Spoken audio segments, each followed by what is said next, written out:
மண்டபத்துக்கு சீக்கிரம் புக் பண்ணிரு. டேய் என்னடா பாய் தலகாணி எல்லாம் எடுத்துட்டு வந்திருக்க? ஏதாவது ஊருக்கு போறியா?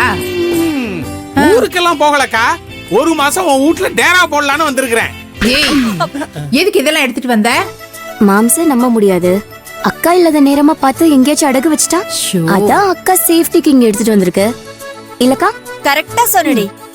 என்னக்கா நீ? என் அக்கா அம்மாவனுக்கு கல்யாணம், எவ்வளவு வேலை கிடக்குது. யார் இதெல்லாம் எடுத்து செய்யறது?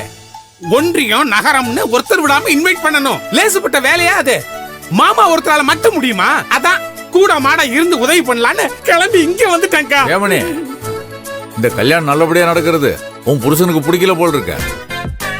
என்ன மாம்ஸ் இது? எத்தனை பேனர் அடிக்கணும்? எவ்வளவு இடத்துல பிளக்ஸ் வைக்கணும்? யார் யாருக்கு வைக்கணும்? நீங்க எனக்கு வைக்கணும், நான் உங்களுக்கு வைக்கணும். நாம 2 பேருமா சேர்ந்து நம்ம தலைவருக்கு வைக்கணும். யார் இதுக்கெல்லாம் காசு கொடுப்பா? நாம தான். மாமா நாமன்னா நான் தான் இல்ல, நீங்க தான்.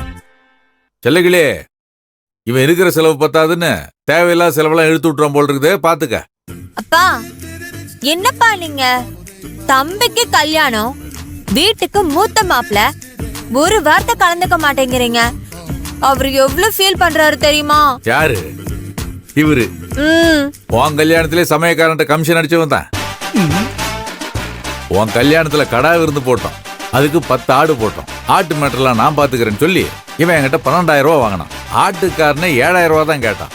அதுக்கு இவன் 5,000 ரூபா மட்டும் தான் கொடுத்தான். மிச்சத்தை இவன் அடிச்சிட்டான். விசாரணை கமிஷன் வச்சேன்னு வச்சுக்க, உன் புருஷன் கதி அவ்வளவுதான்.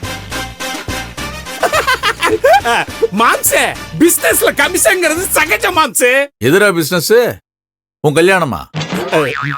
இங்க பாரு, கல்யாணத்துக்கு வந்தம்மா, உங்க அக்காவோட ஓரமா நின்னம்மா, கல்யாணத்தை பார்த்தம்மா, போனமான்னு இருக்கணும். அதை விட்டுட்டு போஸ்ட் அடிக்கிறேன்,